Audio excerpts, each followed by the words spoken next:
Hello, I'm Jala Kader and this is Buckingham News live at 5.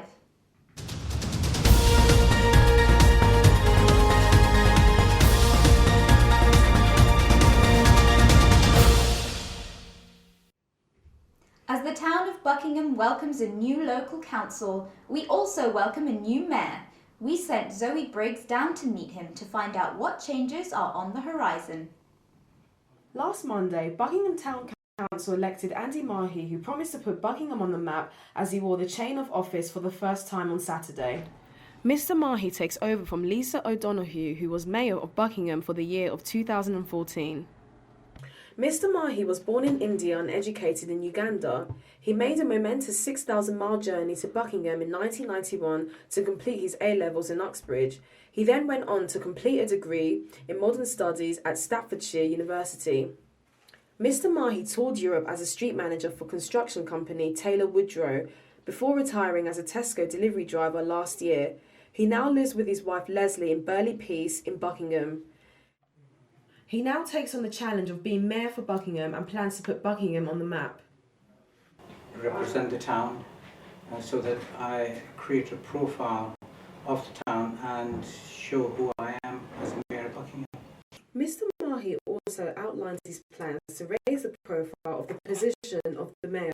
Have the music in the market at the end of this Sunday, to where you can build and where you can't. Mr. Mahy is already an experienced councillor and we will have to see if he can achieve his goal of putting Buckingham back on the map. This is Zoe Briggs for Buckingham News. With the condition of the Great Ooze outside the old Tandle Mill continuing to degrade the idyllic scenery of the university campus, I went on a special investigation to see what is being done to combat this growing issue. With 97% of the water on this planet being salt water, and with the vast majority of the remaining 3% being locked in ever-shrinking ice caps, less than 1% of all the water on Earth has to support the planet's burgeoning population. River pollution is becoming a serious issue, especially in the UK, where abandoned coal mines, agriculture and acid rain can produce noxious chemicals that could leach into our rivers and lakes. Landfill sites are a particular issue in the UK, where 18.8 million tonnes of rubbish are buried each year. Dr. Darren Goddy of the National Environmental Research Council warned that we've been getting rid of waste for an awful long time. Since Victorian times, we've been putting it into landfill and ad hoc waste dumps on the edge of our towns and cities, often on the fringes of floodplains. We try and maintain the flow and the cleanliness by having 2 river rinses every year. We have councillors and volunteers from the town come and clean a section of the river. Despite the biannual river rinse, there seems to be an abundance of pollution spoiling the university's waterways, and pollution still appears to be an issue for the rivers in the UK. From a murky river to a murky future, it can be a tough old world out there for graduates as they are unceremoniously dumped into the job market after years of an easy student life. Traditionally, Buckingham sets its students up well for a quick job after their degree. Make use of their vacations, use time wisely to do work shadowing, use networks. I think it's much more competitive now. When I qualified, it was just important for you to get good grades. These days you need much more than that, not just a good degree. What I'm currently trying to do is keep track of all the things I do, even if they are like really small things. Make sure that I write them down, so if I'm applying for a job in the future, I can show them to my employers. Students have to stop looking at it as looking for an employer. I think people need to have a more entrepreneurial idea and outlook on life. Yeah, I've noticed a lot of people have family connections, so that's probably how they get their jobs. So yeah, that's what I hope to do.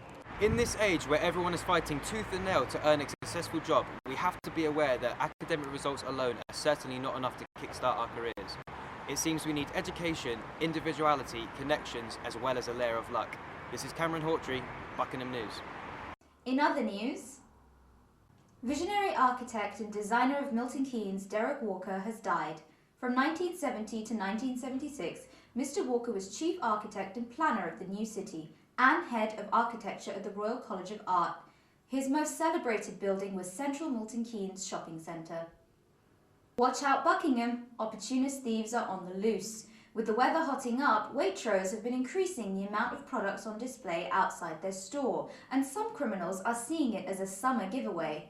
Waitrose have been hit with a string of thefts in recent weeks as items from their outside displays are going missing every day. SU President Matt Curry, a welcome advocate of transparency in union affairs, has taken the extraordinary step of releasing the minutes of SU exec meetings for the past 5 years. They throw a fascinating light on how ordinary students, once they get a little power, are keen to get their snouts in the trough or embark on extravagant projects that make a white elephant look like a wise investment. Federica Battiato sifted through the documents for a scandal in this Buckingham News special report. The student union was born as an independent body to give a voice to all the students and to organize events and societies at the university. As the name suggests, it's a group of normal students with different roles. There is a president, a vice president, and a group of people that work with them. In reality, though, is that how things work? SU President Matt Curry has given Buckingham News unprecedented access to SU minutes stretching back 5 years as part of a continued push for transparency. I think one of our things before we even came into office, this executive's main thing was to become more transparent with the students, let the students know exactly what we're doing and let them keep tabs on what we're doing. With his continued commitment to transparency, the release of the minutes provides a vital insight into the inner workings of the SU. We've picked out the most interesting notes from half a decade of student union meetings. Let's start chronologically.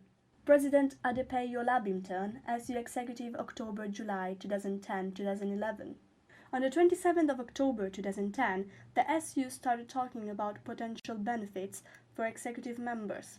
Their suggestions included 2% or 5% off tuition fees, allowances in each term like phone and transport allowance, and even cash payment was debated. 19th January 2011, the SU finally agrees on the absolute need of allowances in form of vouchers monthly or every term to cover transportation, food and phone bills. Damian Wilson, SU Executive, January-June 2014. Besides spending £600 on an SU website that barely saw use, a proposal was made that any executive member who stays past 6:30 in an executive meeting should be treated to a free meal. Lape Famuibo, SU Executive, July-December 2014.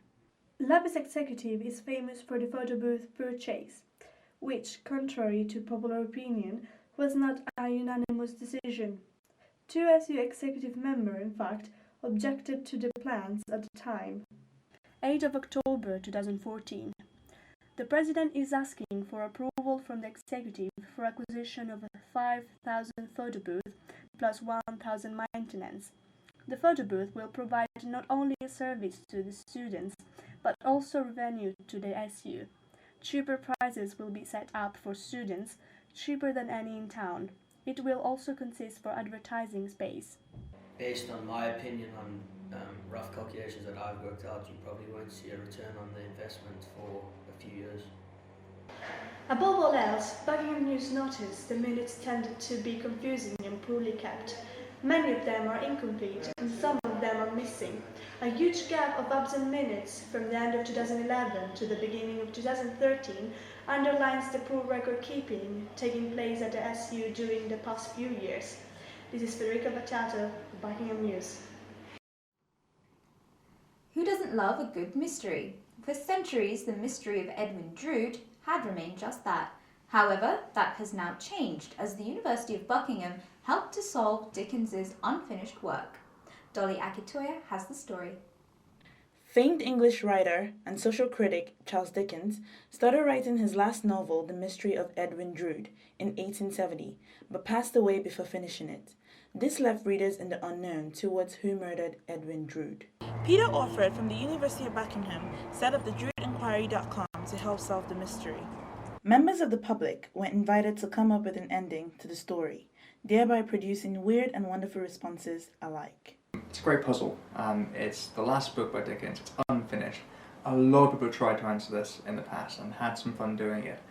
Scholars have come along and it got a little bit stayed along the way. People got a bit embarrassed about it. I want to kind of open up the discussion again, that everyone can get involved with having their say and how they think it ends as well. Curator Louisa Price from the Charles Dickens Museum was also excited about the inquiry. I think it's great, and it sort of adds to the growing collection of solutions that we know of that's been created from everything from plays to films to written works, and so we think it's a lovely thing, and I think also it's great to have it in a different medium as well, almost like a graphic novel. The exhibition is about the legacy of the novel. So the title is A Dickens Whodunit, Solving the Mystery of Edwin Drood. The Drood Inquiry and the Dickens Whodunit exhibition are working collectively to decide if Edwin Drood is dead or alive and who is behind the crime. Dolly Akitoye, Buckingham News. This week, office workers in Buckingham were urged to get away from their desks and step outdoors to support the Midday Mile initiative. Kashia Adegbite has the story. Buckingham took their work shoes off and put on their walking shoes to aid British Heart Foundation and to get their own bodies moving. People got up, got out and got walking. The Mid-Mile is a challenge for office workers to walk a mile on their lunch break and donate to the British Heart Foundation. LEAP is an organisation in Buckinghamshire and Milton Keynes whose aim is to promote active lifestyles in partnership with County Sports Partnership Network and Workplace Challenge. They urge people today to get walking. Many adults spend the majority of their day sat at a desk or on sofas. The lack of movement is unnatural and detrimental to health. By walking, you can strengthen your heart, lower your risk of disease, keep in shape, and even make yourself happier. LEAP hopes the initiative motivates workers to get moving and inspire them to take small steps in improving their health while also raising awareness for a good cause.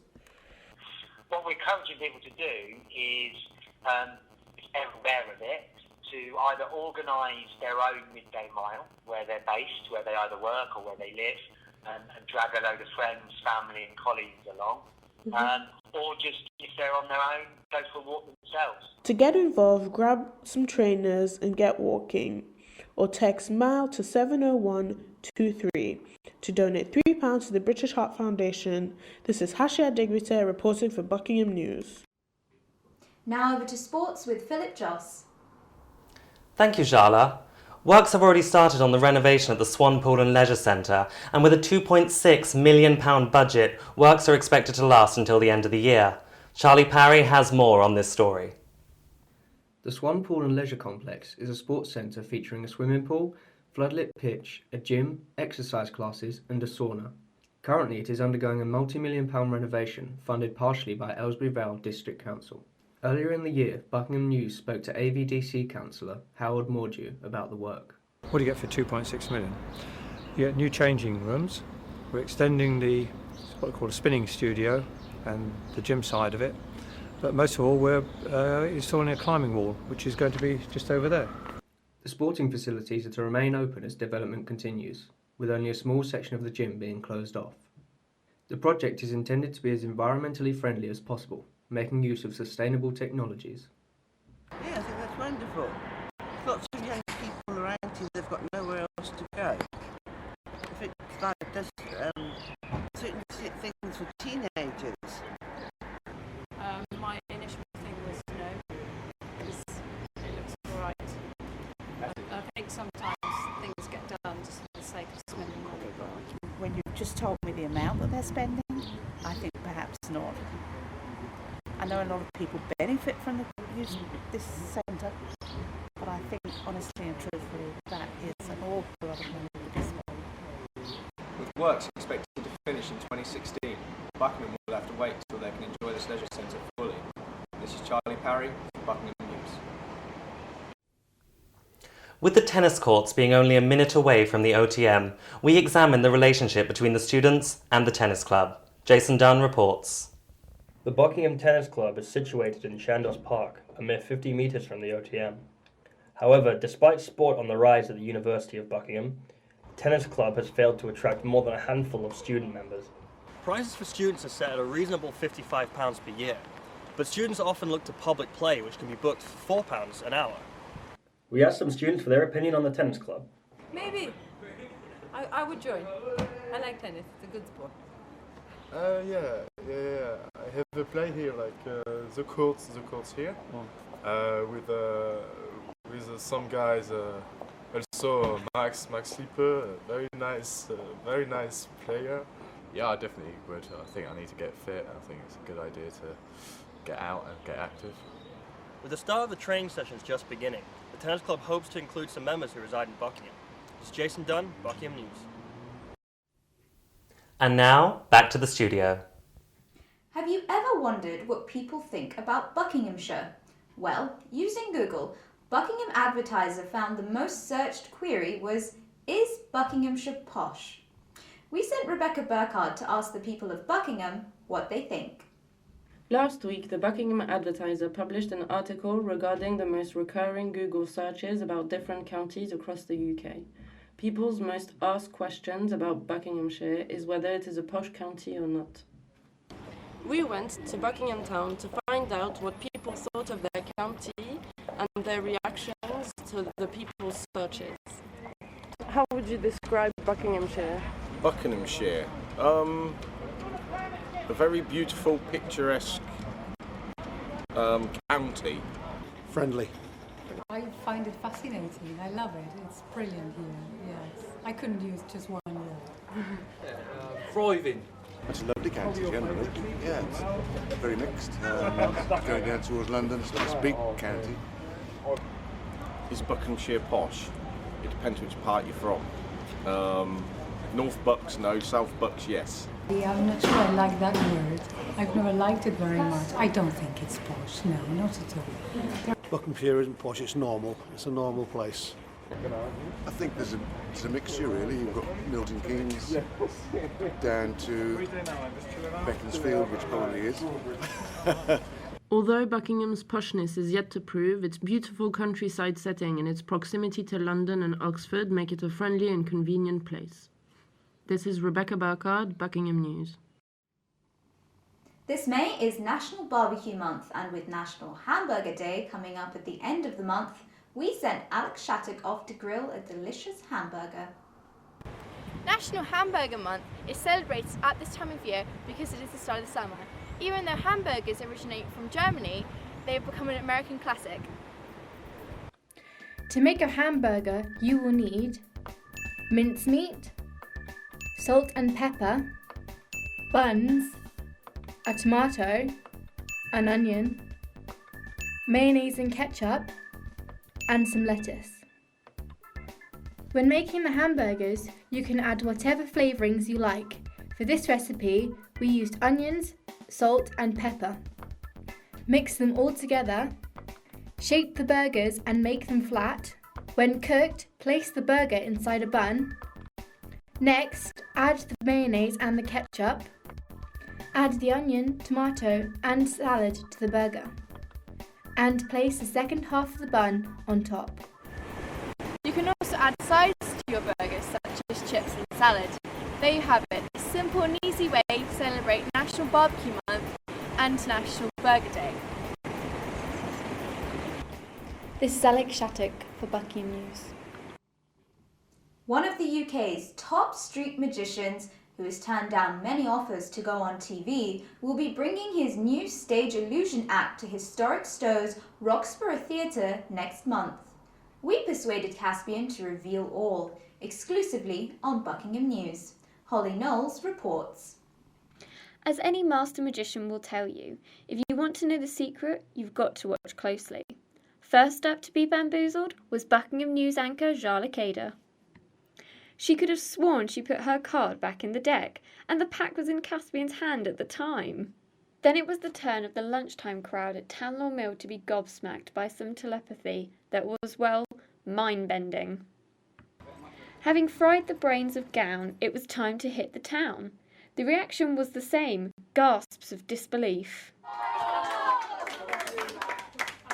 I think it's important to bring magic and illusion and entertainment generally to the people. The tour is going to run for at least 2 years, up and down the UK in a variety of different, quite unusual facilities, places like schools, private schools, small theatres. I'm even doing a few churches. To see something done live, I think, gives it a whole new level of incredibility. Caspian spent 3 years perfecting his new show that he calls simply Live and Unreal. You can see why. This is Holly Knowles reporting for Buckingham News.